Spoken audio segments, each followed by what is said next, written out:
that you're getting into, the narratives that you're putting out there, the things that you speak about, the things that you're involved in. It's a great thing. So that's what happened to me. So I started understanding money, how money flows, how to make money, communication skills, speaking to taxi drivers, speaking to clients, the community, whatever they'd be buying there. So that really helped me quite a lot, you know.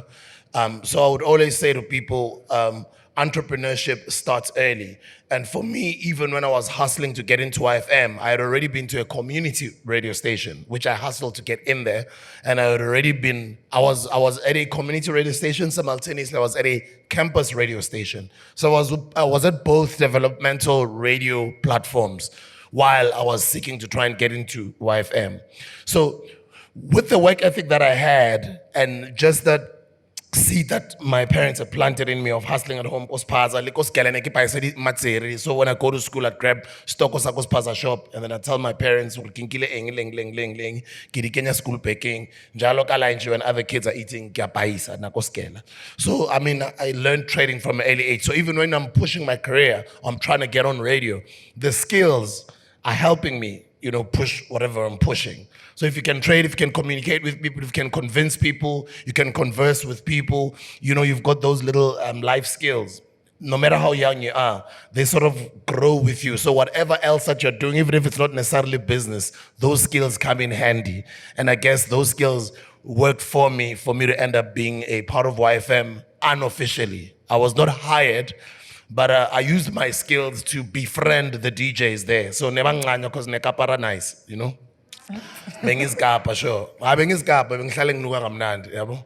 Bengithanda indwangu, bengihlale nginuka kamnandi, bengizincanywa. Kona le picture yakho ugqoka iegg na. Dala nginenyuku sure. Dala nginenyuku. Dala nginenyuku. So inyuku ngijwayele, yabo. That's why ngikhona nokuyichange every. So my mindset is I'm used to money. So even when I'm hustling and doing other things, although it was little money, I was young. But I'm not someone like olambile, no mangvela, I'm trying to create relationships nabantu mhlambe ngibashile. No, cleaning, no amnandi, fresh. No mangibashayele around nakibu aba utlo or me man ntwane is clued up, you know. Kintwane is lame. So it was easy to like me and it was easy for you to open doors for me because I was also somebody, if you open one door for me and I get my 1 foot in, you'll see that I don't really need to depend on you. I just want you to just open the door. You don't even have to open it full. So I'm going to also use my skills to charm others in the inside and I'll get my way in. And that's what happened with YFM. So, but in terms of what you've had to give up and sacrifice, you know, I heard a John Maxwell quote. It says, to go up, you must give up. On your journey, what have you had to give up? And how many times did you to get to where you are? That's a good question, bro. I gave up friendships with a lot of people. I gave up leisure time. I gave up a lot of parties. I gave up just an ordinary life of a young person. You know, so you know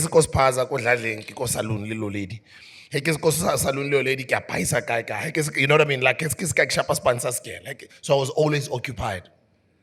So you get to sacrifice those things from an early age. But as you grow, also you get into tertiary. It's the same. What helped me was that my roommate, Koskela, he was a good DJ. And he had vinyl players. We used to call them Technics SL1200s.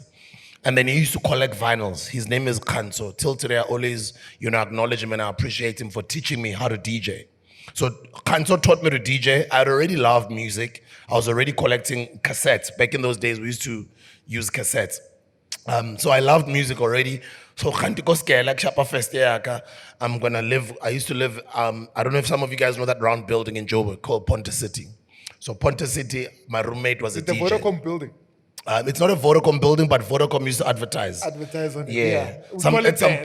Yeah. Sometimes it was at some point it was Coca-Cola, you know, yeah. So Khanso, I started, you know, taking an interest in what he was doing, Kontlung. And so then I learned how he would play. And then I started falling in love with DJing. And those days we used to never use, there was no this system, you had a USB. Like we used to carry crates to go to gigs and DJ. So I'd go with him and I'd always play with him. I'd open up for him, he would play. And I became a good DJ because we had vinyl players in the I wouldn't call it res, like ko fleteng. And then ke practice ara all the time. Jalo ke practice ara sa shop sponsor skela ra practice. And then ko skela, we started doing the party tsa ko skela. So jalo na le di party ko skela, they started hiring us. And then ke rona ba re dlalanda ko skela, we the ones that are playing, entertaining the crowds and the people. And then we formed a DJing group called Deep Nation. So we used to play deep house. So Khanto used to play mushroom jazz slash hip hop, you know, hardcore hip hop, but like very smooth, deep type of hip hop, R&B. And then there was a guy called Neo. He used to call himself Neo Lejombok from Vets University. Remember, me and Khanto used to go to UJ. At the time, it was called Vets Tech. And then Neo used to go to Vets University. But Neo was Khanzo's friend, and I got introduced to him, and then we just became all three, like we became very good friends, and we formed a DJing group called Deep Nation. So we used to play around parties, go Vets Tech, go Vets University. We started creating relationships with other DJs. We started collecting vinyls, buying vinyls from House Africa Records. So I started falling more and more in love with this DJing thing. But at the same time, I wanted to be on air. I wanted to be at Y. So frequenting Y while practicing, playing at parties at school, sort of got me into that world. Although I was a hustler, you know, cell phone, like I don't remember a time when I'm not selling anything. So I'm always selling something. And that's why even when I speak to people who write books, I always talk about the importance of being able to sell and close and make money. Because ultimately every business is selling something. You're selling something here today. Each and every person in this room, somehow they're selling something. And once you've got the skill to sell something, even though you're looking for a job, it's easier for you to always sell yourself. In a boardroom, in an interview, in a public platform, speaking to, you know, public people. Politicians sell themselves all the time. It's just that most of them get to lie quite a lot. But, you know, you're always selling yourself. So you gotta know, you gotta have the skill to sell yourself, because once you do, then it's easier as you navigate this journey. It's not gonna be an easy thing for you to attain success, but those are some of the little skills that will just help you grow, you know?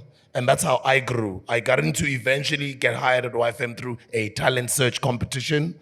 But I didn't even win. I was a runner up. The person that won it currently works at 5FM. His name is Natty Nice. Natty Nice, DJ Natty Oh, Nice. you know Natty Nice? Yeah. Yeah, Natty Nice was my guy. He's still my guy. He's at 5FM now. As a music producer, he goes by the name The Observer. I've made some hit songs with him. I've dropped Walking in New York. I don't know if some of you guys would know, it's old school house music. I've dropped Everything Happens for a Reason with him as well. I've dropped Bob Pillow. I've dropped a lot of very good house singles with him. He's really dope. I mean, he's a friend of mine. So he won the competition. I was runner up. But eventually, a couple of months later, Craig Maluka gave me a shot and gave me a graveyard slot. I never looked back. I used the graveyard slot to end up becoming a station stand-in DJ. So when the primetime afternoon guys, your Fat Joes, your DJ Freshies, your Semi T's, your Bad Boy T's, and them would not be around or would be absent,